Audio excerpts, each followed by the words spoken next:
بیخي پته نه لګېږي چې راغل څوک دی او زموږ د کور نه هر شی پټی.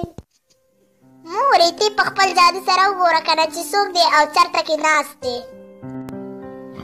ما څو ځلې کتلي دي په خپل جادو یو غل دی چې په یو کوپه کې ناست دی. خو هغه دی څوک؟ یا نورې په کوپه کې دومره تورتم دی چې د چا شکل ښکاري م راته نه. اوه بیا خو څوک هم نشته دی. خو ګیم مې دا به تر څو پورې؟ ښځه لورې ډېره شپه شوې ده، ته وده شه زه پاڅمه او زه ګورم چې څه شته او که نه. ما ته ښکاري مور به مې ډېر سوچ کوي.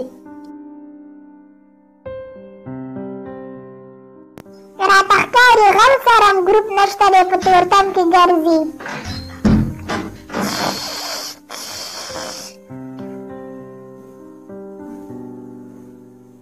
اوه تورتم شو ما ته ښکاري جوړ غل راغی، زه اوس ورپاسېږم او ګورم.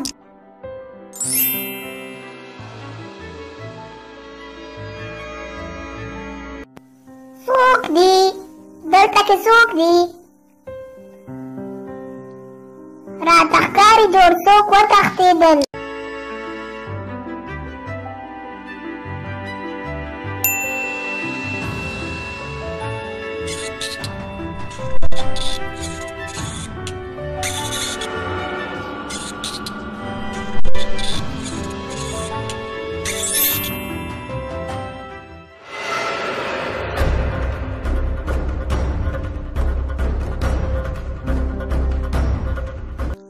ودرېږه. زه خو سقمقل نه یم چې ستا په خبرو ودرېږم.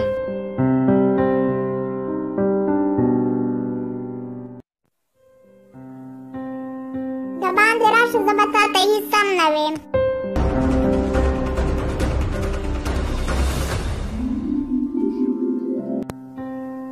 وایي ته خو جادو هم کولی شي که نه؟ او که نه نو ځکه خو درته ویمه که نه چې زما نه مه ډارېږه. اوه تا ته هغه خبره یاده شي چې تا ته دې مور ویلي و که تا په چا باندې جادو وکړو نو ستا جادو به بیا ختم شي. که تا داسې کار وکړو نو ستا جادو به ختم شي. زه خو په تا جادو نشم کولی خو د لاسونو استعمال خو کولی شم.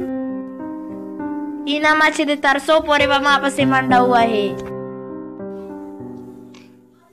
ها نه دا دی د غل کور او دلته کې دا اوسېږي. دې ته څه ښکاري چې دا زمانه غټه ده او دا به درنه نشي رانه. اوس به زه دې سره ګورم خپل جادو به دې غل سره خو به زه وګورمه.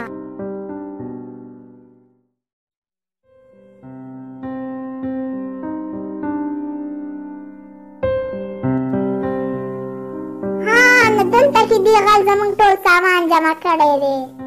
اوس به ورڅه ګورم. اوه ته دلته کې څنګه راغلې؟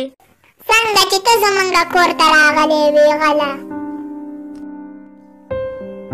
غلی غلی دې بکس ته رادننه شه او زما سره کور او ځنګل ته لاړ شه.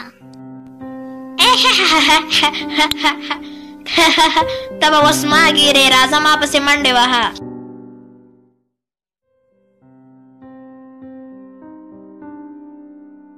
نن خو به رانه تا څوک هم نه بچ کوي.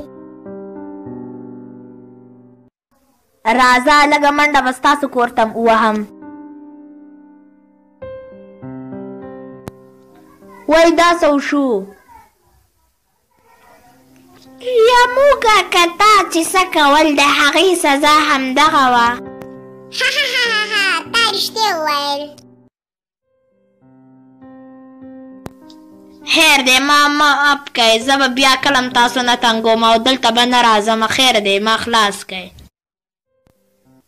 نه نه ته به بیا زموږ په ځای نور خلک داسې تنګوي. ستا ځای ځنګل دی او ځنګل ته لاړ شه او هماغلته کې اوسېږه او هلته کې ژوند کوه.